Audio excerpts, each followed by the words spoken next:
میں یہ پوچھنا چاہوں گا کہ ہر 6 ماہ بعد جو کوئی نہ کوئی شوشہ چھوڑ دیا جاتا ہے ختم نبوت کے عنوان پر، کبھی قانون سازی کے حوالے سے، کبھی کسی حوالے سے، کبھی کسی سانحے کی آڑ میں اس پر بات کی جاتی ہے کہ اس قانون کو تبدیل ہونا چاہیے، تو اس پر آپ کیا کہیں گے کہ یہ تسلسل سے کیوں ہو رہا ہے؟ بلال بھائی، اللہ آپ کو جزائے خیر عطا فرمائے. بہت ہی امپورٹنٹ آپ نے کویسچن کیا.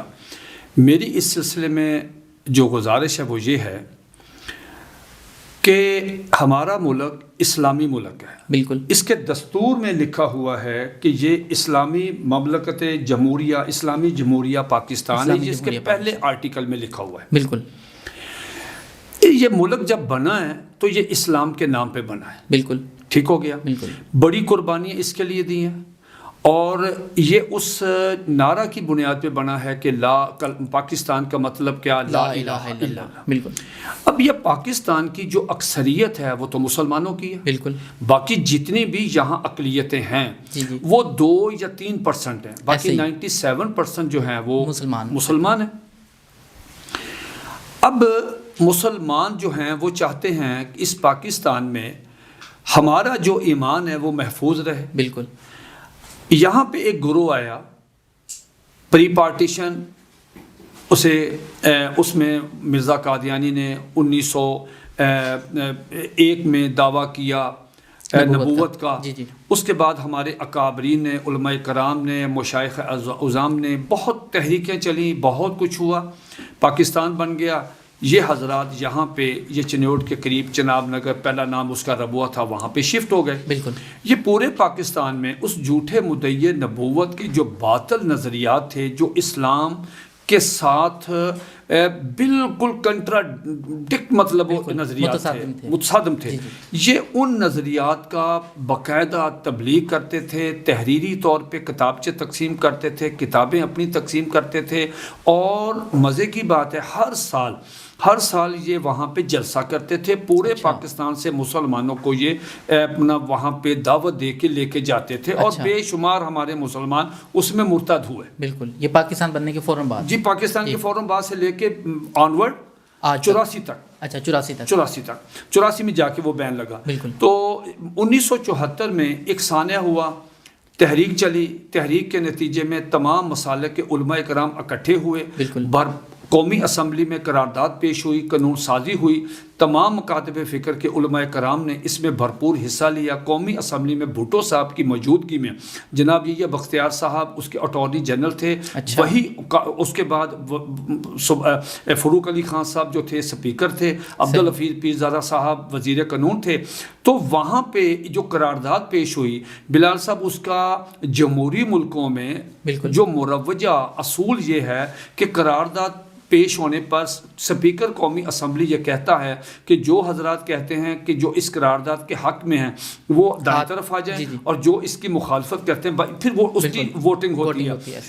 لیکن بھٹو صاحب نے ہمارے اکابرین کے ساتھ ایک مشاورت کی اور کہا کہ چونکہ ہم ایک بہت بڑا کام کرنے جا رہے ہیں تو لہٰذا آپ ایسے کریں کہ ہم ان کو بلا لیتے ہیں، دوسرے فریق کو. تو قادری جماعت کے تیسرے خلیفہ مرزا ناصر کو بلایا گیا. 13 دن کی بحث ہوئی. 13 دن کی بحث ہوئی. ایک چیز پہ وہاں پہ ڈسکس ہوا. دودھ کا دودھ، پانی کا پانی ہوا، سب ان کے سامنے. حضرت بھٹو صاحب سیکولر مائنڈڈ آدمی تھے، پوری اسمبلی بھی. ان کی موجودگی میں قادیانی جو ہیں ان پہ جرا ہوئی یہ بختیار صاحب نے کی، اور کوئی اسمبلی کا ممبر ان کو سوال کراس کویشچن نہیں کر سکتا تھا کہیں بدمزگی نہ ہو جائے. تو اگر کسی کو کوئی سوال پوچھنا تھا تو یہ بختیار صاحب کے تھرو پوچھتا. حضرت 13 دن کی بحث کے بعد پوری یہ کاروائی آپ نیٹ پہ لکھیں، وہ 3200 پیجز کی ہے، اور چھایا بھی ہو گئی ہے، معرفت ملتی ہے. اچھا، اب حضرت یہ ہے پاکستان کا کنسٹیٹیوشن. اب اس پاکستان کے کنسٹیٹیوشن، پورا ملک آپ کا اس کنسٹیٹیوشن پہ چلتا ہے. چیف آف آرمی اسٹاف سے لے کے نیچے تک، اپنا پریزیڈنٹ سے لے کے نیچے تک، پرائم منسٹر لے کے نیچے تک، اور یہ اسمبلی، یہ عدالتیں، چیف جسٹس صاحب سے لے کے نیچے تک. آج پنجاب میں اور سندھ میں جو وزرائے اعلیٰ منتخب ہوئے ہیں، اس سے پہلے الیکشن ہوا ہے حضرت، وہ تمام پورا الیکشن ملکی، قومی اور صوبائی. اور آج سندھ میں وزیر اعلیٰ کا انتخاب ہوا، پنجاب میں ہوا.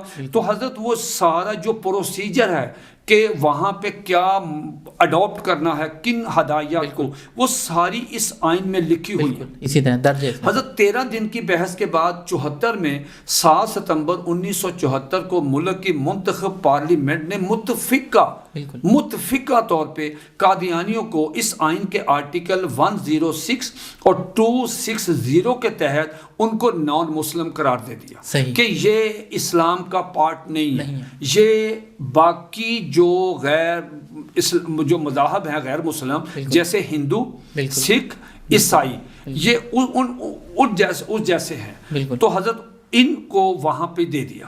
اب حضرت اس دن سے لے کے اس دن یہ تو خواب دیکھتے تھے کہ کم از کم ہمارا ایک بلوچستان جو ہے اس پہ قبضہ کر لیں، اچھا یہ تو آن ریکارڈ ہے، اچھا، کہ وہ آبادی کے لحاظ سے کم ہے، رقبے کے لحاظ سے زیادہ ہے۔